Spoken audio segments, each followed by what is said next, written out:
Washington post বলছে, এমন পরিস্থিতিতে একাধিক উচ্চ পর্যায়ের বৈঠকের সময় ভারতীয় কর্মকর্তারা যুক্তরাষ্ট্রকে বাংলাদেশের বিষয়ে তার গণতন্ত্রপন্থী বক্তব্যকে সংযত করার আহ্বান জানান।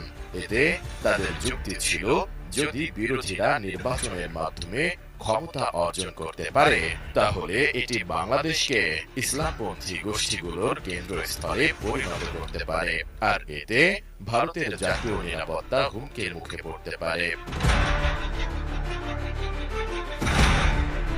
ভারতীয় কর্মকর্তাদের তদবিরের মুখে শেষ পর্যন্ত সমালোচনার সুর অনেকটাই নরম করে জো বাইডেন প্রশাসন এবং শেখ হাসিনা সরকারের বিরুদ্ধে নেওয়া আরও নিষেধাজ্ঞার হুমকি স্থগিত করে। কিন্তু বিষয়টি ছিল বাংলাদেশের অনেকের জন্য হতাশাজনক। যদিও মার্কিন কর্মকর্তারা তখন বলেছিলেন, সার্বিক পরিস্থিতি বিবেচনায়